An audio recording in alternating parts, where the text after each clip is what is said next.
se n'hai? Appunto.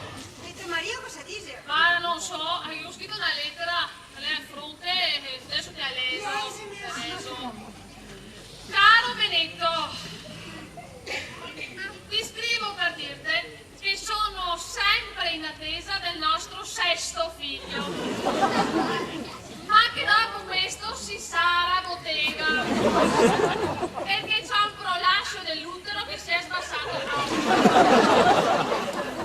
Allora ci ho domandato al dottore come si fa con tu a casa che mi cerchi tutte le notti per fare quello che mi vergogno perfino di scrivere.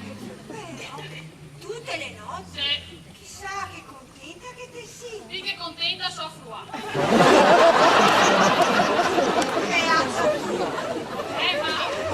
la cambia. Guarda qua. Il dottore mi ha mandato dal farmacista. Il farmacista mi ha dato una scatoletta e mi ha detto di leggere con comodo le istruzioni. A casa ho chiamato subito tuo cugino Comodo e insieme abbiamo letto, ma non ci abbiamo capito un H. Così abbiamo aperto una bustina e dentro c'era come tutto un budelo fatto e dopo si sotolava e diventava lungo. Così lungo? Questo presente una vianea per saltare il mare. Eccetera, io subito ci ho detto a Comodo che per me era un paradeo. Ma la gomma era massa fino e l'affare era massa largo anche per il leolone. Allora sono tornata in farmacia dal dottor Purga con l'affare ne asporta.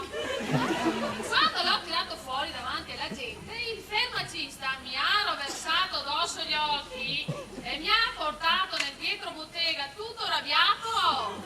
Come nel dietro bottega? Che intenzione avevano? Io sono croata giù dalle nuvole perché non credevo che un paradeo fosse così vergognoso da mostrare. Lui allora mi ha detto che quello non andava messo sopra il deo, ma sopra una roba che neanche ci credi. Che io ci ho detto al farmacista che doveva invergognarsi a dire certe robe a che diventa mamma per la sesta volta. Il dottor Assesso allora mi ha ordinato una pillola da porre quando vieni a casa.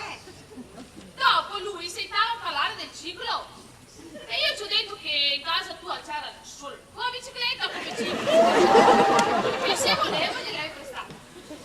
Lui allora si è messo a scanassarmi in faccia e mi ha detto che lui parlava del ciclo della donna e io allora gli ho detto che non ho mai avuto una bicicletta da donna. Con questi dottori non si capisce più niente perché no, tu parli di una roba e invece è un'altra. Tutti i tuoi figli ti salutano, anche quello che deve arrivare, ma ricordate che dopo o se sarà bottega o fasso caponi.